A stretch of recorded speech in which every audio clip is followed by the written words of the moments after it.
she screamed. "Stop her! She's stealing my car!" Everyone in the parking lot froze, staring at the young black woman holding her car keys, confused and terrified. But little did that HOA Karen know. The woman she was accusing wasn't just the car's owner. She was about to do something no one saw coming that would flip the entire HOA upside down. This is the story of how arrogance met justice and lost. Meet Dr. Maya Thompson, a 33-year-old doctor and single mother who had just moved into the upscale Silver Pines community. She'd worked her entire life to get there. Long nights at the hospital, saving every penny.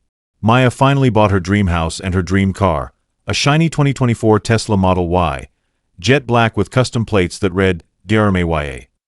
It was a symbol of everything she'd fought for. But not everyone in Silver Pines saw it that way. Just 3 houses down lived Karen Whitmore, the HOA president, a woman who believed she was judge, jury, and queen of the neighborhood. And from the day Maya moved in, Karen seemed to have a problem with everything. The color of her mailbox, the sound of her wind chimes, even the fact that Maya's friends came over on weekends. But one day, Karen took it too far. It was a sunny Saturday morning. Maya was getting ready to take her 8-year-old daughter, Layla, to her ballet recital. She walked outside, dressed elegantly, keys in hand, smiling with pride. But as she opened her Tesla's door, a loud voice echoed from across the street. "Hey! What do you think you're doing?" Maya turned around to see Karen marching toward her, face red with fury. Maya blinked. "Excuse me." Karen pointed at the Tesla. "Don't play dumb. That's my car. I saw you sneaking around it last night." Maya laughed nervously, thinking it was a bad joke. "Your car? This is mine. See." She held up the keys and the keycard. "It even unlocks." But Karen wasn't having it. "Oh, so you stole the keys too. I knew something was off when I saw you move in.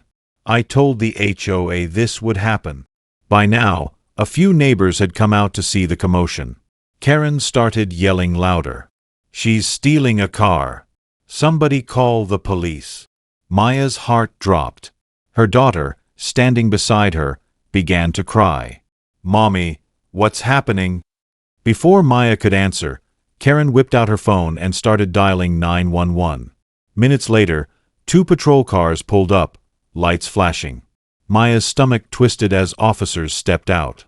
Karen ran toward them, practically shouting. "There she is. That woman tried to steal my car. I caught her red-handed." The officers looked at Maya, then at the Tesla. "Ma'am, can you please step away from the vehicle?" Maya raised her hands, calm but shaking. "Officers, this is my car. I have the registration, title, and keys. It's even got my custom plate." Karen scoffed. "Oh, please. Anyone can fake plates these days." Maya bit her lip. "Officer, please. The car app on my phone controls everything. Look." She pulled up the Tesla app. It showed the vehicle's VIN, location, and ownership. One of the officers nodded slowly. But Karen jumped in again. "That doesn't prove anything. She's probably some tech scammer. You can't trust her." Her words cut like knives, and everyone watching knew what she really meant. Maya had had enough.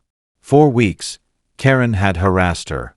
But this was too far. So instead of yelling back, she did something no one expected. She looked at the officers and said, "Would you mind if I made a quick call?" "Go ahead," one of them said. Maya dialed a number and put it on speaker. A deep voice answered, "This is Chief Harrison." "Hey, Chief. It's Dr. Thompson. I'm outside my house in Silver Pines. Seems we've got a misunderstanding." The officer's eyes widened. "Wait, Dr. Thompson?" one whispered. Karen looked confused. "Who's that supposed to be?" Maya smiled slightly. "The police chief. I treated his son last year after a car accident." There was silence on the line. Then the chief's voice came through clearly. "Dr. Thompson? I'm sending a unit right now. Stay where you are." and make sure they don't bother you further." Karen's smirk disappeared. Within minutes, another car pulled up, not a patrol car this time, but an unmarked police SUV. Out stepped Chief Harrison himself, sunglasses on, jaw tight. He walked straight up to the scene. "Dr. Thompson, are you all right?" Maya nodded. "I'm fine, Chief. Just a little shaken." Then he turned to Karen. "Ma'am, what's your name?" "Karen Whitmore. HOA President," she said proudly.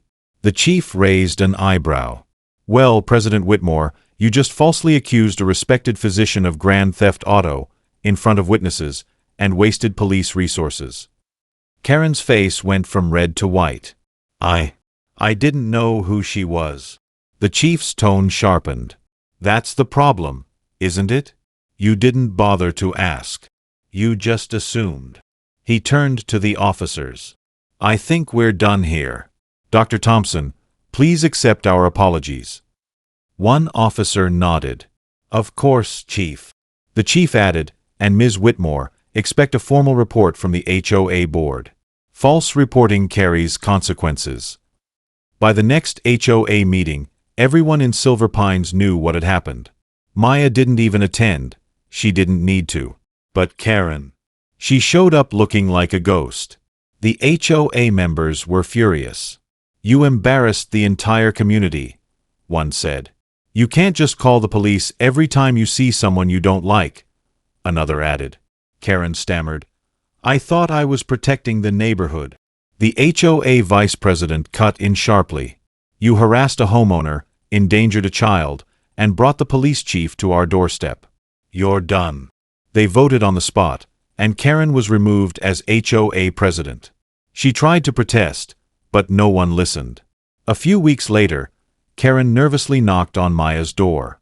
When Maya opened it, she looked embarrassed, holding a small bouquet. "Maya, I came to apologize. I was wrong. I made assumptions that were unfair and cruel." Maya listened silently. Karen continued, "I don't expect forgiveness, but I want to make it right." Maya thought for a long moment, then said softly, "You know what, Karen? I accept your apology. But if you really want to make it right, come volunteer at the community clinic I run downtown." Karen blinked. "You want me to?" "Yes. You'll see what real community looks like." To everyone's surprise, Karen actually agreed. Over the next few months, Karen showed up every weekend. She cleaned, helped patients, and worked alongside Maya, quietly, humbly. One day she said, "You know, I used to think this neighborhood was the only thing that mattered. But after seeing what you do here, I get it now." Maya smiled. "It's never too late to learn." That moment marked the beginning of a real friendship, one built on respect instead of prejudice. So, what's the takeaway? Never judge someone based on your assumptions, because you might just be picking a fight with the kindest, strongest person in the room. Karen thought power gave her control. Maya showed her that true power comes from grace. And in the end, the woman she accused of stealing a car stole something else instead: her heart, her pride, and her ignorance. If you like this story, hit that like button, drop a comment saying, "Respect goes both ways." And don't forget to subscribe for more powerful, real lifestyle stories that'll keep you hooked every week. Because sometimes, karma doesn't wait for revenge. It arrives in the form of unexpected grace.